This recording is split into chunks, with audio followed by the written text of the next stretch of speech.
This is the BG Sports Show presented by Sports Radio America. I'm Bax. And this is Sam. Good Tuesday morning to you, Sam. The NFL world driving us all so crazy that I might have to go back to drinking wine at 8 a.m. No, that would be a little crazy. But anyway, it's been kind of a crazy week, let's be honest. It's been a bit of a crazy week, yeah. Yeah, the NFL doing kind of crazy things to us. Carolina and Indianapolis going to overtime last night. The Packers lost Sunday night. I just don't even know what to think about the NFL right now, Sam. Gosh, I love the NFL. Do you really love the NFL, though? I do.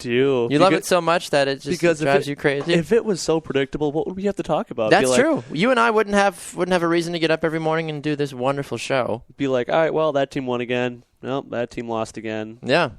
That's kind of how I feel like it is in baseball sometimes, though. It's just like, oh, look, our team won for the 15th straight time. Oh, look, our team lost for the 12th straight time. Whatever. It just depends on how you take it, I guess. But anyway, good morning to everybody. We're glad to have you along for the broadcast today. A lot of big things to get to. First and foremost, though, telling you about where you can find us right here from 7 to 8 a.m. Central live on Periscope and on Spreaker.com. Good morning to all of you watching us on Periscope. And for those of you that love listening to us, pardon me, on Sports Radio America, you can get us from 11 to 1 p.m. Central Time and on sportsradioamerica.com, live 365, and tune in. And you can get us on demand on iHeartRadio, iTunes, and on Spreaker.com. And then, Sam, where are we on the social media side of things? On social media, you can find Baxter on Twitter at Baxter Colburn. I am at Samuel_Wallace2. You can find us on Twitter at The BG Sports Show, or you can find us on Instagram and Facebook at The BG Sports Show as well. Absolutely. And if you ever want to shoot us an email, let us know your thoughts about the show. Got comments about anything we cover, get us on the wonderful world of Gmail at bgsportshow@gmail.com. All right, Sam, it was a wet one. It was a sloppy one. It looked like kind of a pickup football game at times between the Colts and the Panthers last night. Panthers emerged victorious 29-26. They go to 7-0. Only undefeated team left in the NFC. My goodness, because Green Bay lost Sunday night. Moment of silence. Okay. All right, anyway, that's all we need. So are you buying what the Panthers are selling right now, Sam? Sort of. Sort of? Maybe? Yeah. I mean, yeah, the Colts are talented enough to make games interesting, but they just can't seem to finish, which is what I think their 3-5 record lends itself to. Yeah, they went on the road, played an undefeated Panthers team, in primetime Monday Night Football. Yeah, well, when did that ever mean anything? All the good things that happened for Carolina, but I really think if Carolina can take care of business next week at home again against, I would say, not a struggling Green Bay team, but a team that has not looked sharp the last few weeks. Not a traditional Green Bay team, I feel like. I feel if the Panthers can win next week and move to 8-0 at the midway point of the season, they will have firmly established themselves as one of the top teams, not only in the NFC, but in the NFL as well. Yeah, absolutely. I mean, you look at some of the good performances last night. Jonathan Stewart carried the ball 24 times last night for 82 yards and a touchdown. Yeah, he didn't break 100 yards, but if you can still break over 80 yards rushing and get a touchdown, I think that's a good performance from a running back in any game. It's 14 fantasy points. Exactly. Somebody's not going to be thrilled by that, honestly. Yeah, just looking at the rushing stats, Frank Gore had 22 carries for Indianapolis, and Jonathan Stewart, like you said, had 24 for Carolina. Just both teams trying to pound it out on the ground because the passing game was not effective last night at all. No, not at all. I mean, you mentioned the passing game in terms of the ineffectiveness. There were 4 total interceptions thrown between the two teams last night. Andrew Luck threw 3 interceptions. Yep. He was sacked twice last night, and then Cam Newton was sacked 2 times last night as well, and he did throw an interception in the game as well. Neither quarterback got over a 76 quarterback rating. Cam Newton got a 76.8. Andrew Luck got a 50.9. It was just not a good performance from either team, regardless of both of them. I mean, Luck aired the ball out 47 times last night. Newton threw the ball 35 times. But even still, this wasn't the traditional Andrew Luck where he can air the ball out 47 times and really take over a game. I think the stats that are jumping out to me right now, just showing how ineffective the passing game was. Top receiving for the Indianapolis Colts, Andre Johnson, 4 catches on 8 targets. Not terrible. No. Could be a lot better. And then you look down to the other top wide receiver, T.Y. Hilton. Only recorded 1 catch last night on 7 targets. My goodness. And T.Y. Hilton coming into this NFL season was being hailed as one of the best that could ever possibly, play the game this season. And he's got the skill set to do it. He's a very good receiver. Yeah, and then kind of with that same thread over on the Carolina side, Greg Olsen, 6 catches on 12 targets. Ted Ginn Jr., 2 catches on 10 targets. So just a lot of either missed passes, dropped balls, or a couple of dropped interceptions last night. And again, the weather just did not make for a very smooth, tight game on the passing side. No, absolutely not. And Greg Olsen, we had a feeling was going to step up as he's done so well the last few years. He's kind of been that Tyler Eifert for Cincinnati that he now has been for Carolina this year. Greg Olsen, I feel, is one of the most consistent tight ends in the NFL right now, and one of the main reasons why Carolina has done so well this season. Quietly successful. Yep, doing a very good job at doing what he does. Am I the only one that thinks it's weird that Ted Ginn Jr. has had a fairly decent season? Remember when he was a big deal back at Ohio State, and then when he first came into the league? I feel like he's kind of fallen out of favor the last few years.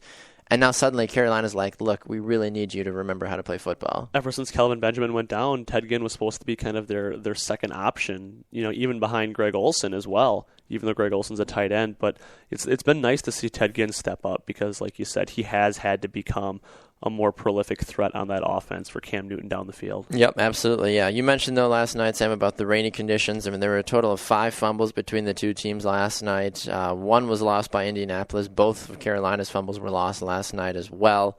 It just wasn't a good situation. The ball was on the ground a lot. It was a very sloppy. I feel like this would be a scoreline that like we mentioned earlier, you'd go out in the backyard, play with your buddies, like throw around, like, yeah, we won 29-26 because Joe kicked a field goal between those two trees and we called it a game over. Yeah, it definitely wasn't going to be one because somebody's offense stepped up. It was going to be one in special teams. Yeah, I mean, if you want to make any real mention of good play last night, Luke Kuechly and Romaine Harper both getting 14 and 12 tackles respectively for the Panthers defense that we talked about. Could be a fairly good team. Even Jared Allen got in there last night. He got 5 tackles. He had 1 sack last night also.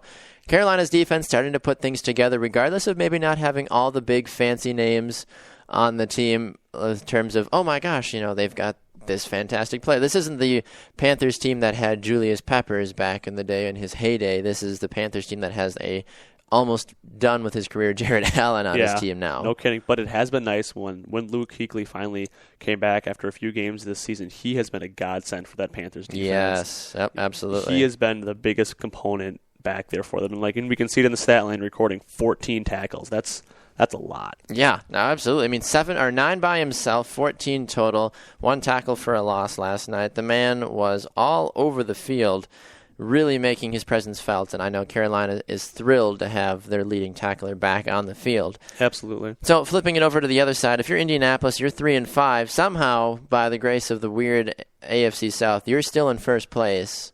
You're 3-5. Houston is 3-5. Jacksonville's 2-5. Tennessee's 1-6. Number one, that division is awful. It is. They just need to disband that division and just send them all to London. Yep. But what do you do now if you're Indianapolis? You're 3-5, so what's your focus going forward? You obviously can't beat anybody outside of your division because all 3 of their victories this season have been against all 3 of their divisional opponents. I think that's what they got to keep doing. They just got to keep focusing on those division games because, as we know, all it takes is for you to beat your own division and you'll get in. That's how Carolina got in last year with a 7-8-1 record. They just managed to somehow barely squeak by and have the best divisional record. And that's what it's going to come down to here. I mean, Indianapolis is 3-0 in divisional play. Nobody else in the division is even close to that right now. No. Oh, gosh. It's just, I don't even know what to make of the Colts right now. There was one of these teams that everybody that follows the NFL fairly closely was saying, this is going to be the year for the Colts. Andrew Luck is going to finally dethrone Peyton Manning and finally take down Tom Brady. Colts to the Super Bowl, yada, yada. And now... And again, I think the Colts have all the pieces to do that. I just feel like they're so really old. Struggling to put it together. Yeah, and I was not a big fan of their offseason moves, going and getting Andre Johnson and Frank Gore. Like, that's great that you got guys that were prolific at their position maybe 5 years ago. Yeah. At the earliest. But you don't go out and get Andre Johnson expecting him to tear up and drop 120 yards and 8 catches every game. He's not that type of receiver anymore. He's not. And that's why T.Y. Hilton needed to have such a breakout year this year. But the fact that he hasn't, sure, he leads the team in receiving yards with 621 and 3 touchdowns, but he's got 38 receptions. Yeah. What part of any of that makes you happy as a Colts fan? It's tough, and a lot of that came in the last game. Yeah.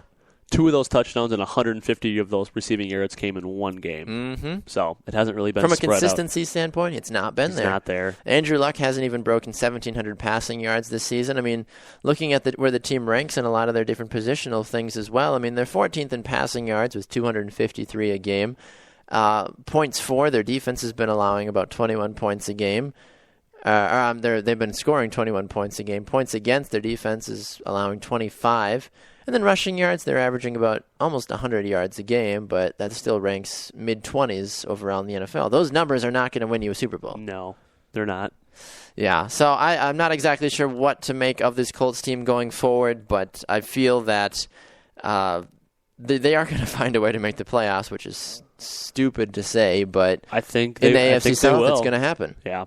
Yeah. All right. Well, we're going to run to a break, but before we do that, we want to take a quick reminder to give you an announcement about the Student Debt Center of America. Help yourself and help out the BG Sports Show at the same time. How, you may ask, Sam? Well, if you call the number 855-401-3508, you can call now to inquire about your student loans being reduced. That's 855-401-3508 to make one easy student loan payment. 855-401-3508 to stop or avoid garnishments from your check as well. So you can find much lower payments based on your income and living circumstances rather than a fixed interest rate. Call now before Congress makes cuts to the national budget, which will nullify this free program. Remember that number one more time is 855-401-3508. Back with more here on the BG Sports Show. Don't go anywhere.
Welcome back to the BG Sports Show presented by Sports Radio America. I'm Bax. And this is Sam. All right, Sam. A huge trade rocking the NFL world last night. It's really been the only one. It has. It's been the only one so far to our knowledge. Today is the deadline day in the NFL for trades, which is about as climactic as the end of Titanic. Everybody dies. Everybody dies. Except for a lot of people. Yeah. It's not worth it. Don't bother your time. Anyways.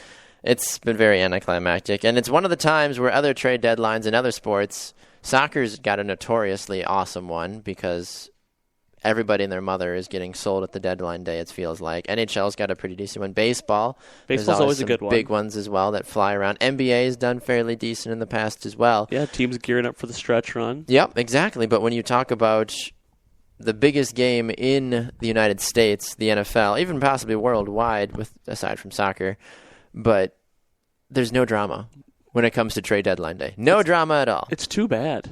It is, because there's so many possible things that could happen, and you see all the articles talking about, trades that we'd like to see happen, which we'll get to in our next segment, but there's never anything that happens. No. Never, ever, ever, and it's really, really annoying, honestly. Come on, people. Mix it up a little bit. So, thankfully, Denver, one of the few things we'll say good things about them this year, finally got their act together and was like, you know what, enough of this. We're tired of sitting around doing nothing. So, they went out and tossed two little, we feel bad for you, 6th-round draft picks for 2016 and 2017 to the San Francisco 49ers and said, hey, give us Vernon Davis. And they were like, okay. So they did. Yeah, I really don't think the Niners could have done anything about that. They were going to get whatever Denver was going to give them. Yeah, it was one of those things that we feel like Denver was probably like, look, your season is nothing, so stop trying to pretend like Vernon Davis is going to do something for you. Give him to us. Let's give him a ring. He's been in the league for 10 years. Yep. And let's give him the opportunity to catch passes from one of the best quarterbacks to ever play the game. And we'll give you a couple draft picks to help you rebuild your team. Exactly. Maybe, Because you're going to need to You're going to need a new quarterback. Yeah, for those of you that haven't heard as well, Colin Kaepernick has officially been benched. Blaine Gabbert will be starting this coming Sunday. The pride of Jacksonville. Come on.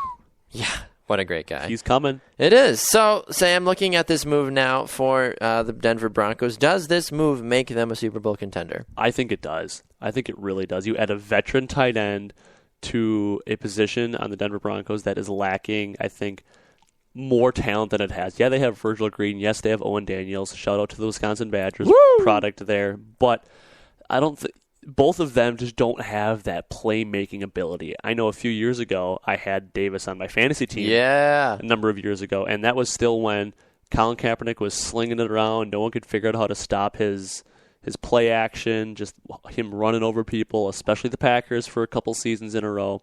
But Davis is so dynamic and so versatile and just such a physical presence on the field that I think he can bring a lot more options to Peyton Manning and Gary Kubiak than Virgil Green and Owen Daniels ever could. Yep, absolutely. And we heard from John Elway, too, yesterday saying that this is a quote from him. He said, "We're excited to add Vernon to the roster. He's a guy that adds great experience, great speed. He has been a team leader for the Niners for a long time. He'll be a great addition and a big weapon for us because of the speed that he has." Yeah, he's so quick over the middle, and he's such a big target. He kind of reminds me a little bit of what Jermichael Finley used to be like for the Packers. Just a matchup nightmare. Absolutely, yeah. It's been quite the interesting time for Vernon Davis over the last few seasons because I'd say for the first 8 seasons in his NFL career, he looked like an elite tight end. He was one of the best. You finally got some good respect for him. He proved that he was capable of really running the table with just about any guy you tried to have him tried covering him. And then the last 2 seasons, he's kind of fallen out of favor. He was a top 5 tight injuries. end. Yeah. It's been one of those things where he just has kind of floundered. But looking at his numbers, though, 441 receptions, 5,600 receiving yards, and 55 touchdowns in 10 years. That's not bad. No. It's not bad at all. Will he make it into the Hall of Fame? We'll see. I don't know. I think he could probably give Denver another 3 years, maybe 3 or 4 years. I'd agree with that, if he stays healthy. If he stays healthy and Peyton Manning's willing to stick around, I like his chances to be able to really make some magic happen over in Denver. And I feel like even if Peyton Manning doesn't stick around for the next even 2 or 3 years, Broncos, the Denver offense as a whole is way better than what San Fran's offense is. Vernon would find a way to get the ball in his hands regardless if it's Brock Osweiler or Peyton Manning throwing him the ball. And I think it's going to help, too, Emmanuel Sanders and Demaryius Thomas adding another weapon. It's like, it's somebody else for Peyton to throw to now, but it's going to open up coverage because I guess really before this last weekend when the Denver tight ends recorded over 100 yards receiving, you never really had to respect Denver's tight ends ever since Julius Thomas left. Exactly. That coming out party for Julius Thomas, whatever it was, 2 seasons ago, I feel freaked people out in the NFL. They're like, whoa! They're like, wait, when did Denver get a really good tight end? We haven't heard of guys like that since Shannon Sharp was running around for that team. And it's true because Peyton Manning used to throw 70% of his passes to the tight end position when Julius Thomas was there. Wow. 70%. That's now dropped off to 57%. Which makes sense because, you still get that dump off across the middle you'd assume half of his passes are going to his tight end. But when you've got Emmanuel Sanders and Demaryius Thomas running around in the middle of the field or down the sideline, if I'm a quarterback, I'm going to look for that guy first more than I'm going to look for Owen Daniels across the middle. Yeah, or you're just going to be more likely to toss it up to a Demaryius Thomas as we saw a little bit on Sunday night. But again, adding a versatile weapon will make defenses have to respect that position. Exactly, and I think that's what's going to make this team such a great option going forward. You now give them... We saw the 2 tight ends for Denver, Owen Daniels and the other guy, Virgil Green. Yeah, we saw both of them step up and play fairly well. Owen Daniels, as you mentioned, product of Wisconsin. But now that you basically have 3 pretty solid tight ends. Owen Daniels, I would call him a good tight end. I'd call Davis a great tight end. I'd call Green a decent. An okay tight end, yeah. But if you have all 3 of these guys now working together, Denver could not only go from having 2 of the best receivers in the NFL to now having 3, the best squad of tight ends as well. Yeah, and Gary Kubiak did state in this article that we're referencing here about the trade that he would really like to use more 2 tight end sets. And so I really don't think it's going to cut into the playing time at all of Owen Daniels or Virgil Green. I think, in fact, it'll give them more of a dominant role that I think the 2 of them will be kind of flipping off back and forth with with Vernon Davis and a lot of the packages that they're going to be using. Absolutely, yeah. And Vernon Davis is going to add a bit of veteran experience as well to the roster. Owen Daniels has got some good years behind him also, but it's going to help guys like Virgil Green or even just the general leadership from Vernon Davis is going to be huge in the locker room. And he's been a really great professional, I feel. He's never really been known to shoot his mouth off or anything else. Even with the Niner season kind of spiraling out of control, even the last few seasons, you've never heard him open his mouth or say anything negative about the coaching, about the coaching changes, about Colin Kaepernick. He's just kind of quietly done his job. Exactly, yeah. I mean, you've talked about him doing his job. It hasn't been a very good job, unfortunately, this season. Only 18 catches. He's averaging 10.8 yards a catch, but he doesn't have a touchdown to his name this season. Although I think that changes. I agree. No, I absolutely agree. I'd be shocked if he doesn't catch a touchdown in his first game. But he did offer a thanks to everybody on Twitter, didn't he, Sam? Yeah, he said he gave a nice shout-out to the 49ers for an amazing 10 years. It's been a blessing to play for such an incredible organization. Shout-out to all the coaches, staff, teammates that made this chapter of my life very special. And most of all, thank you to all the 49ers faithful family. There you go. Yeah, it's... Will he be a Hall of Fame tight end? Maybe, as we mentioned. I don't know for sure. I need to see if he can put in 2 really good seasons. If he can finish this season, just go crazy good, and maybe rock next season. I feel like he's been a household name in the NFL for a long enough time. Then we can talk. He's got 55 touchdowns right now. I understand Rob Gronkowski's got over 100, but it's just a whole other ballgame with Gronkowski. So. Whether or not that ends up happening, we'll find out. If it does, we'll obviously be sure to talk about it. Let us know your thoughts about it. You can get at us on Twitter at BG Sports Show, at Baxter Colburn, at Samuel_Wallace. We're going to take a break. When we come back, some crazy things happening on the campus of Ohio State. One of their quarterbacks might be not around for a little while. So we'll talk about that and a little bit more when we come back. Don't go anywhere.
Welcome back to the BG Sports Show, presented by Sports Radio America. I'm Bax. And this is Sam. All right, before we roll on here, Sam, quick reminder for all of you wonderful listeners that you can get us right here from 7 to 8 a.m. Central, live on Spreaker.com and on Periscope. Thanks to all of you who are watching us on Periscope. Give us a shout-out from wherever you're watching.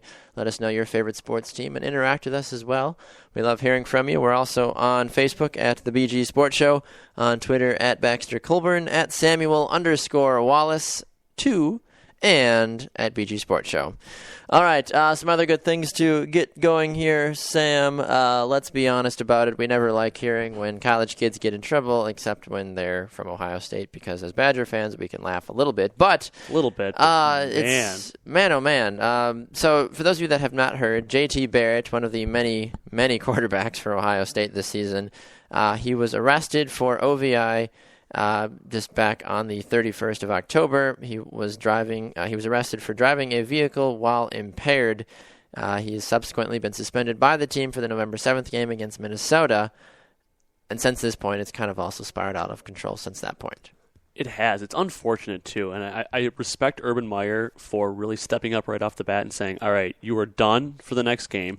And then he turned right around and asked other members of the team whether J.T. Barrett should lose his captaincy position on the team. But the players said they wanted him to still remain a captain, but Meyer said, all right, I'll think about it. Yeah. At the end of the day, I'm still going to make the final call. So I do appreciate how tough he's being and isn't standing up trying to defend him and saying, well, there's maybe more to the situation. It's like, no, here's what he did. Do something about it.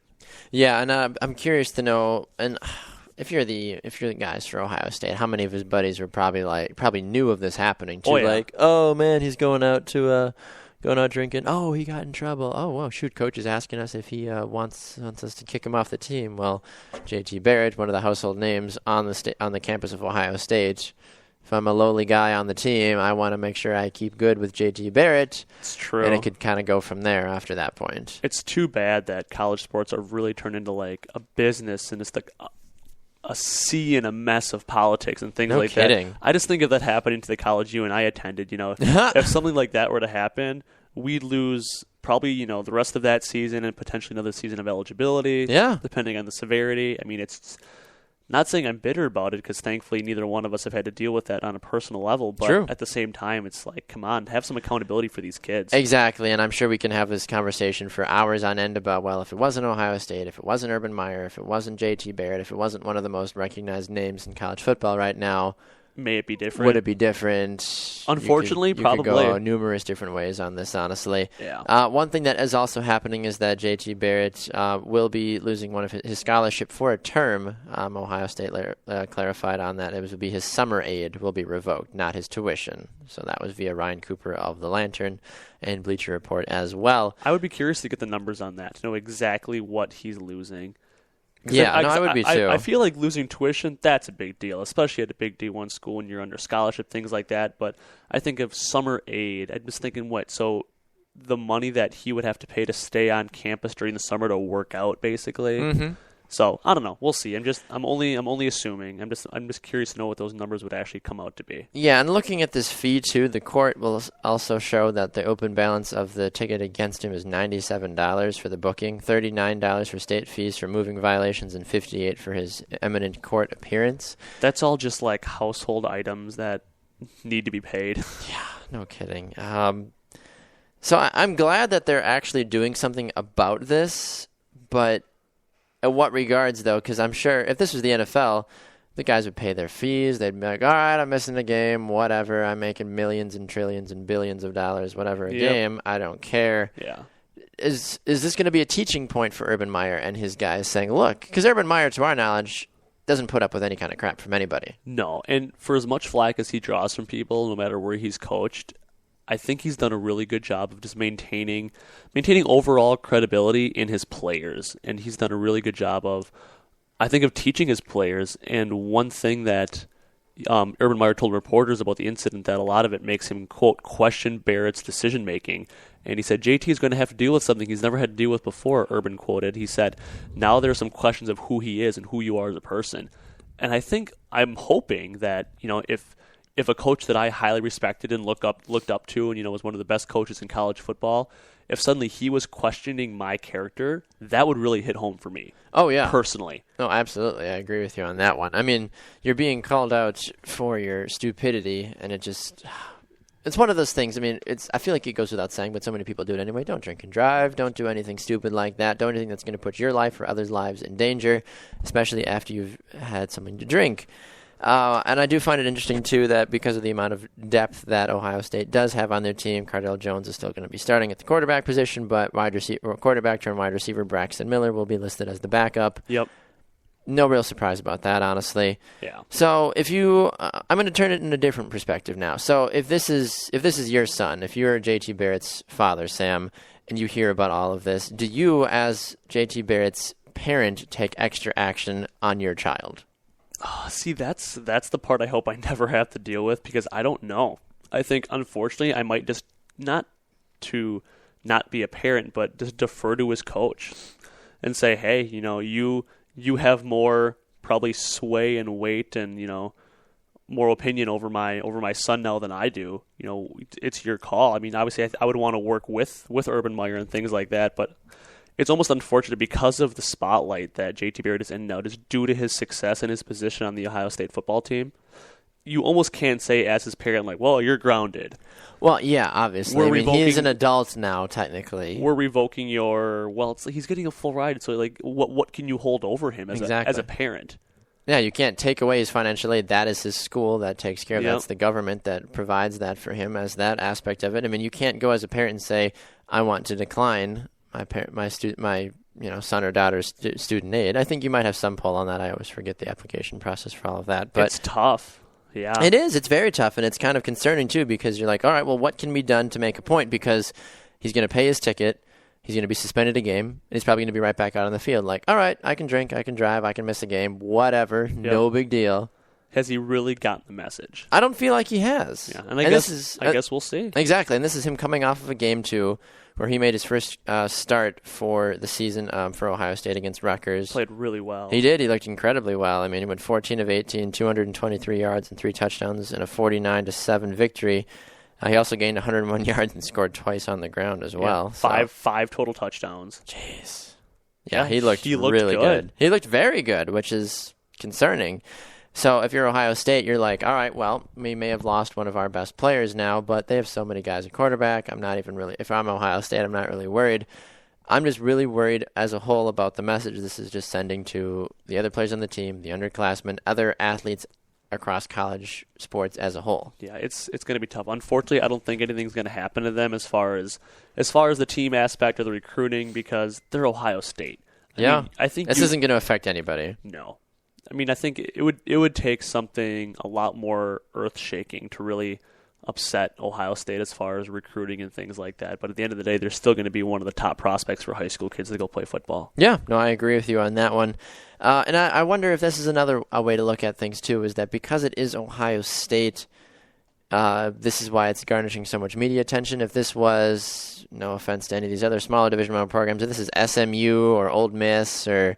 Well, Ole Miss might, yeah. Oh, yeah. If this is like SMU or... There we go, like St. John's. St. John's or, some of those smaller Division I schools. Yeah, or even like a mid-level ACC school like North Carolina or something of that nature. Who's not known for football. Yeah. Exactly. If this is a non-football school, a football player getting in trouble, I don't know how much of a national thing. You might see a blurb about it like, oh, North Carolina football player cited for this, whatever. Suspended one game. That was it. Okay.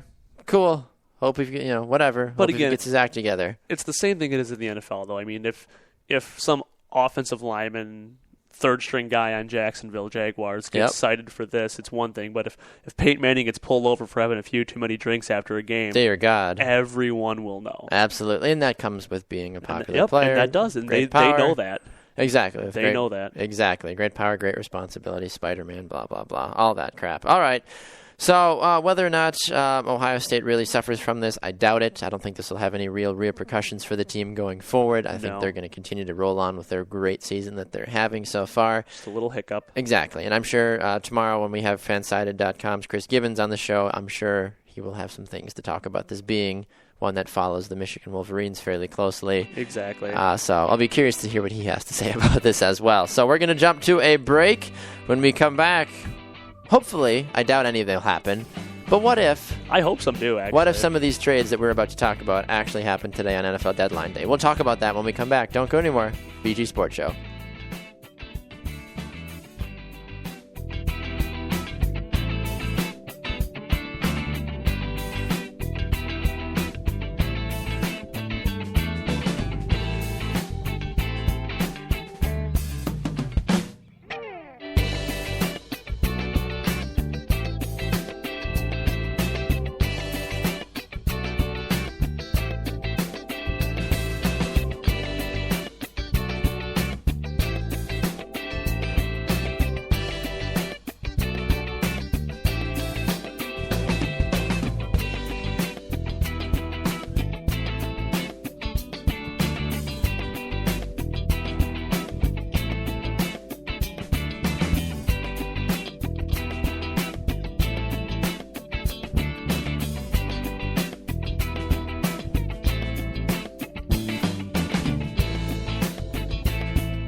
Welcome back to the BG Sports Show presented by Sports Radio America. I'm Bax. And this is Sam. All right, Sam. It is the NFL deadline day, and we've talked a little bit about it. We talked about Vernon Davis going to the Denver Broncos from the San Francisco 49ers. And NFL.com has come out with an article just very recently saying that they have a few different things that they believe would be some good trades that they'd like to see happen on deadline day. 99% of these will not happen. But we can hope, right? But we can hope, and a lot of these players can hope as well, that they can get out of Dodge. They're probably hoping more than we are. No kidding. Well, the first one I feel is special. Well, I don't know if this is an upgrade for this guy, honestly. The first one that NFL.com recommends is Jay Cutler to the Houston Texans. Houston needs a quarterback, no doubt about it, but Brian Hoyer's done a fairly weird job so far this year. Fairly weirdly good job, which has been really awkward. I don't know how exactly to look at him. I mean, DeAndre Hopkins has been awesome.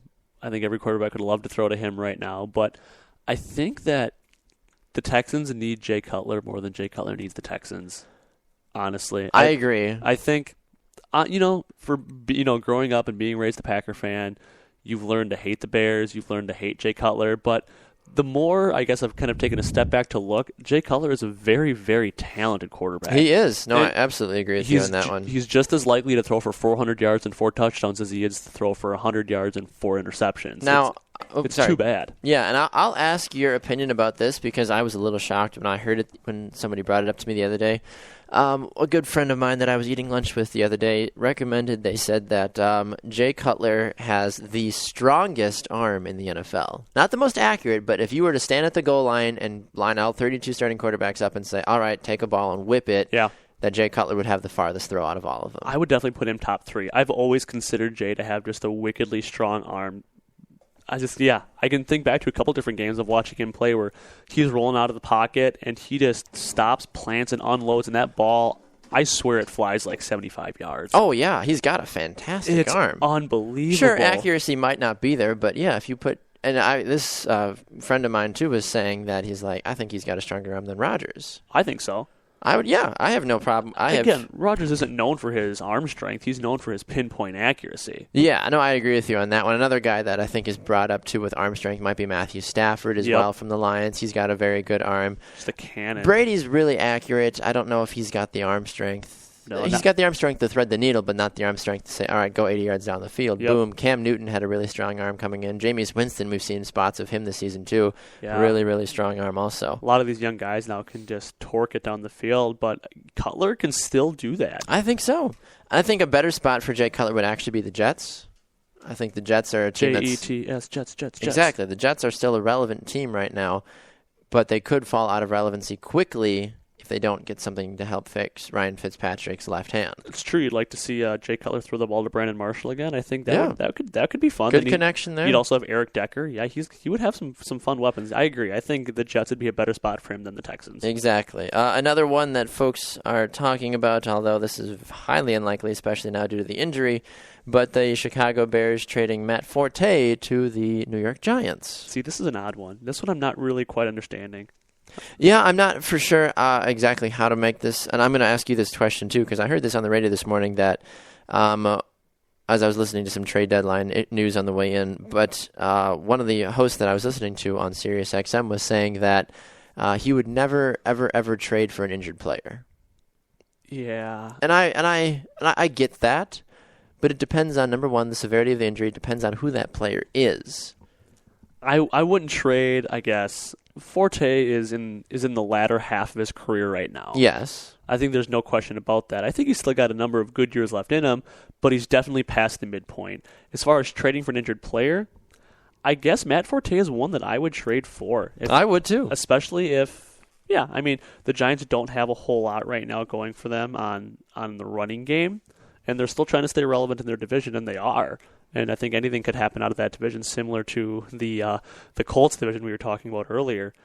But as far as trading for an injured player, that's tough. Like you said, that would be kind of a call. It's a bit of a gutsy call, I feel. Gutsy call you would have to make. Yeah, no, I agree with you on that one. Another guy that came into my mind, too, is Tony Romo as well. If I know they never would, but if Dallas were to start shopping Tony Romo right now, we know he's coming back week 11 or 12 or whenever he's coming back, but we want to get rid of him, get somebody else in, Yeah. where we love Matt Castle. No. I think Romo is too much of the face of the Cowboys to ever be Exactly. Romo. I think Jerry Jones might keel over if Romo ever got traded. He loves Tony Romo. He really does. It's a little weird. A little creepy. Yeah. Next one on here from NFL.com. NFL trades we'd love to see here happen on NFL trade deadline day. Calvin Johnson to the Panthers. That would be cool. I think after Kelvin Benjamin went down, Cam Newton would love to have Kelvin Johnson to throw the ball to. I think No any kidding. quarterback would love to have Kelvin Johnson to throw the ball to. You put him on any NFL roster, and any quarterback is immediately better. Yeah. Looking at the quote here from the article, I think it's funny. The author says, "Let's all sign the free Megatron petition and ensure that we all get 1 more year of fantasy riches and diving catches." No kidding. I'm on that same bandwagon with J.J. Watt as well, honestly. Yeah, get him out of Dodge and get him into a winning team. Yep. Some more here for you. Joe Hayden and Alex Mack to the Jacksonville Jaguars. 2 Cleveland Brown players headed out to Jacksonville. That would be a good move from them. Jacksonville's defense has been the Achilles heel for that team for such a long team and could certainly use some bolstering up, and Joe Hayden would be one of the best guys to do that at the cornerback position. Yeah, I think so. Again, Jacksonville could come out of that division. Like we said, anybody can come out of that division, and if they tighten up on defense a little bit, a lot could happen. Yep. There's also been rumors of offensive lineman Joe Thomas as well being shopped around, a fantastic, prolific offensive lineman from Cleveland, which he's been at Cleveland his entire career, so that's great that he's found consistency in his playing, but another one of those great players just on and off the field that you'd like to see him have a chance to win a ring on a team that could actually compete. Yeah, Cleveland's not that team. Yeah, that would be nice.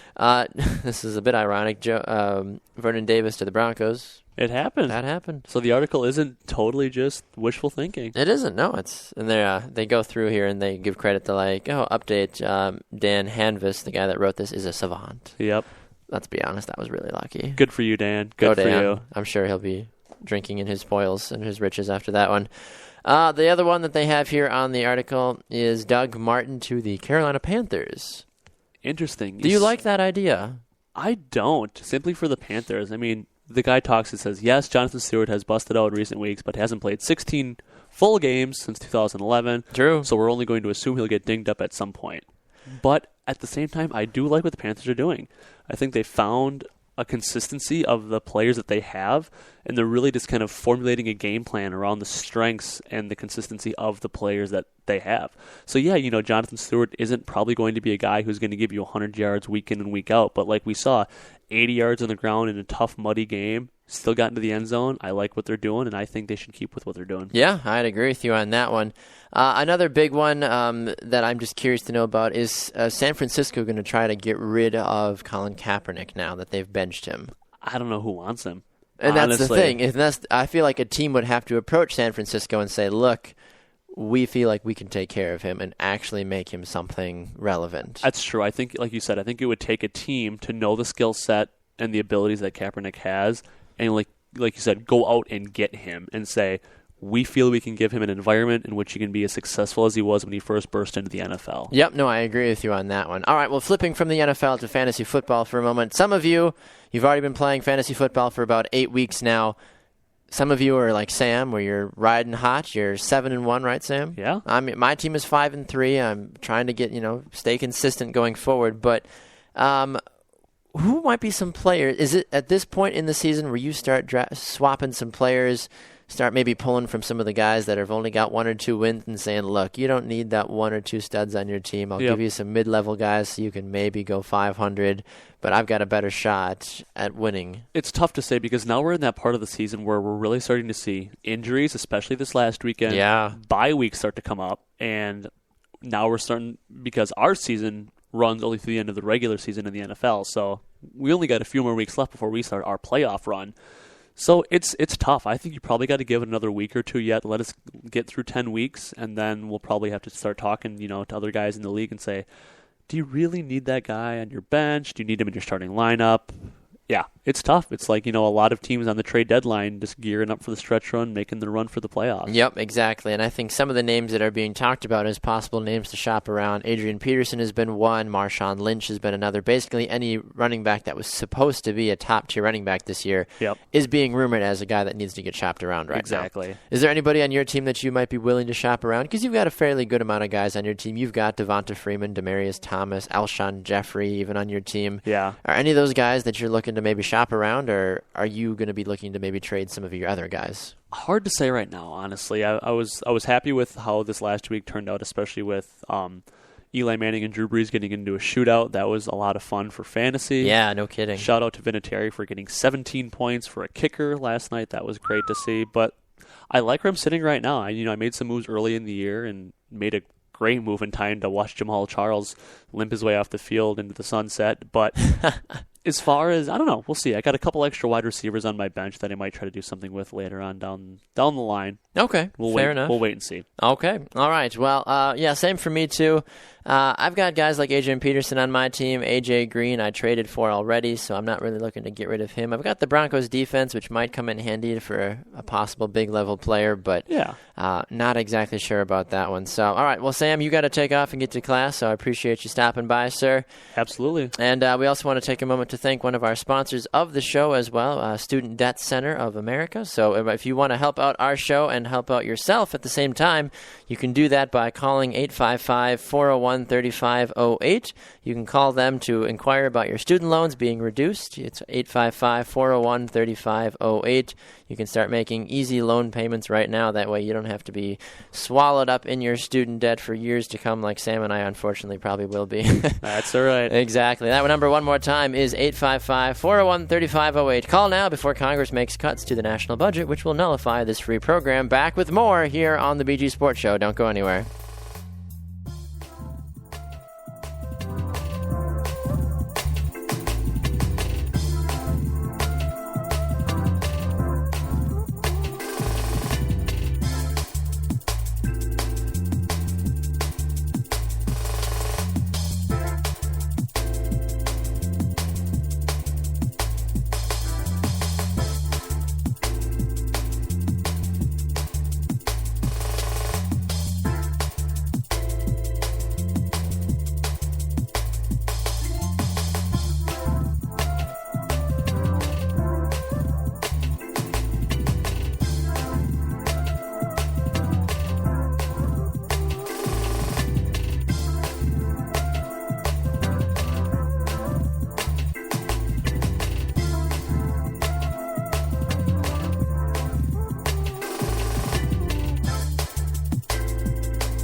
Welcome back to the BG Sports Show presented by Sports Radio America. I'm Bax. No Sam for the remainder of the show. He had to take off, as he does every day, for that class that he has to go to learn about things and stuff and continue his adventures in academia.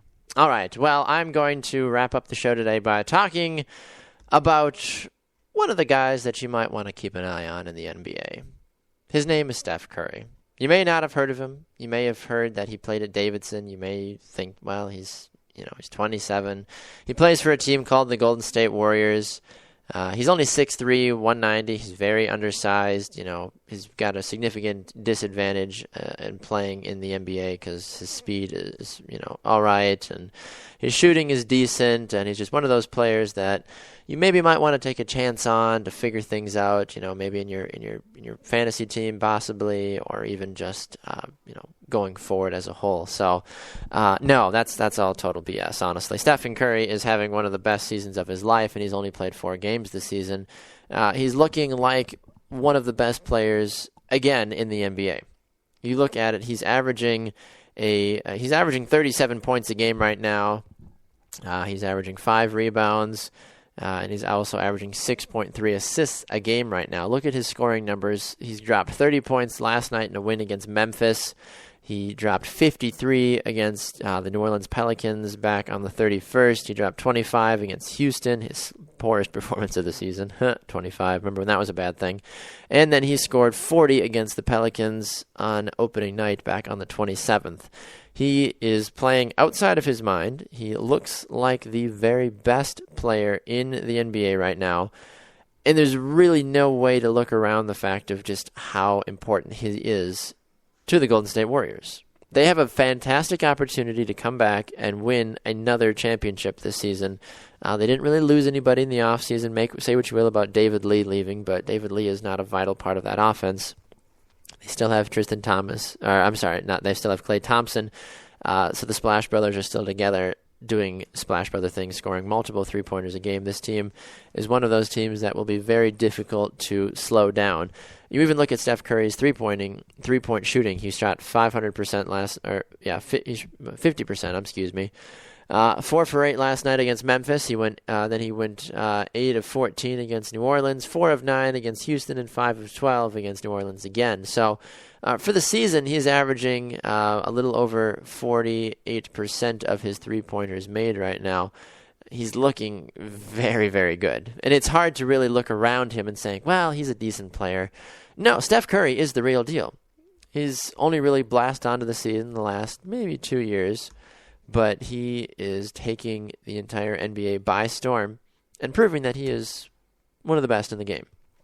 I mean, looking at his numbers, he's been with Golden State since the beginning, and his numbers have significantly increased each season. He averaged 17.5 points his rookie year, 18 points, then he averaged 14 points, then he started to make the jump in 2012. 22.9 points a game, 24 points a game in 2013. 14, he averaged 23.8, and then this season he's averaging 37 points per game as well. Will that level out a little bit? More than likely, yes, but he's still scoring a significant amount of points. He scored 1,900 points last season, the most he's ever scored in a season. He's already got 148 to his name this season, and really proving that no matter where he goes on the court, he's going to score, no matter where. And that is probably the funniest part about it, is that you look at this guy, he's like, oh, he's 35, 40 feet out from the net. Oh, he's not going to take a shot. Whoosh, drops it up. Boom. No big deal. Walks away like he owns the joint, which he does. He owns every single court he walks onto. Say what you will about LeBron James. Say what you will about Anthony Davis, Russell Westbrook, any of those guys. Nobody commands the entire game of basketball like Steph Curry does. Some of you may have been fortunate enough to draft him on your fantasy teams as well. But for those of you that are playing fantasy basketball this season, I am actually playing it for the first time this year, so it's been a little bit of a learning curve for myself. But I won my first game, so I'm very happy about that. I won 807 to 676. For those of you that are wondering why in the world is that so high, the way fantasy basketball works, if you haven't played before, is that you play the same opponent for a week. So you get 6 games again. Well, you get 6 days to accumulate as many points as possible from all of your players, and you can sort them through and figure things out that way. And then you go about it that way, and then whoever wins after 6 days, whoever has the most points after 6 days gets that week's win. So even though my team scored 807 points, I wish my fantasy football team would do that. I only am at 1-0. So So looking at some of the top performers that I had Victor Oladipo. He was one of my leading scorers for my team this week. He had 110 fantasy points playing in 3 games. And another big guy for me, surprisingly, was DeAndre Jordan as well. He had 112 points in his 3 games that he played. LeBron James, who was my my first-round draft pick, had 87 points for me. He did all right, but didn't really jump off the page in terms of high levels of production. So it was nice to see how well some of those other guys played, like Oladipo, one of those guys that I recommend possibly trading for and going out and getting. So this upcoming week of action for me as I look at some of my guys. So tonight I will have 2 guys not playing, LeBron James and Dwight. So my shooting forward and my center will both not be playing this evening, but I will be starting Victor Oladipo, Kent Benzemore, Pau Gasol, Goran Dragic, Dirk Nowitzki, and Ryan Anderson as well will be my starting guys this evening. Tomorrow night, I will almost get everybody back for my team. I'll be starting Oladipo, Brandon Knight, LeBron James, DeAndre Jordan, J.J. Redick, Kent Benzemore, and Michael Carter-Williams as well. So hoping to get some more production from him, but we'll see if that actually ends up being the case or not. So some of you are probably wondering about Michael Carter-Williams as well. For those of you that may have drafted him, Carter-Williams was seen icing his left ankle last night after the ball game when the Bucks took down the Brooklyn Nets. Rumors and reports right now are saying that he'll be just fine. He did limp to the bench after the word. There is causing a bit of concern about his health, but all reports coming out so far from RotoWire.com say that he will be just fine. So don't worry about Michael Carter-Williams. So they may hold him out against that game in Philly. Unlikely, but something you might want to keep an eye on just in case. So, all right. Well, no other real thoughts or comments about anything here on the BG Sports Show. Special thanks to everybody that tuned in for another great edition. It's been a crazy day, as it always has. We had some equipment malfunctions early on in the show. So, for those of you that that started listening to this is actually the second edition of episode 128 because we tried doing the show this morning. And it was working, and then suddenly the browser froze and crashed, and we went off the air since we are an internet broadcast, so there's nothing we can do about that. So we had to redo the entire show. Thankfully, we were only about 7 minutes into the show, so that was a little painful, but we recovered. Sam and I did a good job, and are moving along with no problems at all. So thanks again to everybody that tuned in. Remember, you can get us right here from 7 to 8 a.m. Central, live on Spreaker.com and on Periscope. Thanks to all of you that watched on Periscope today. Great seeing all of you. Continue to chime in. Let us know where you're from. We love hearing from where you guys listen to the show or watch the show as well. Periscope, you never know what's going to happen when you look into the studio as well, so keep an eye out for that. You can also get us on Sports Radio America from 11 to 1 p.m. Central Time on Live 365 and TuneIn, and on SportsRadioAmerica.com as well. And you can get us on demand anytime you want to on iHeartRadio, iTunes, and on Spreaker.com. On social media, you can find us on Facebook at The BG Sports Show. Twitter, we are at BG Sports Show. I am at Baxter Colburn. Sam is Samuel_Wallace2. And on Instagram, we are BG Sports Show. If you want to get a hold of the show, drop us an email, bgsportshow@gmail.com. For Sam Wallace, I'm Ben Baxter Colburn. We'll see you all of you again tomorrow for a Wednesday edition. Chris Gibbons will be in the studio. Maybe something will happen in the trade deadline day for NFL. I doubt it, but you never know. We'll be talking about that. Plus, we'll be picking the NFL playoff teams that we think are in the playoffs right now. We'll tell you about all that tomorrow. Don't go anywhere. Enjoy your Tuesday, and we'll see you all again right back here at 7 a.m. on Spreaker and Periscope, and at 11 on Sports Radio America. Have a great day, everyone.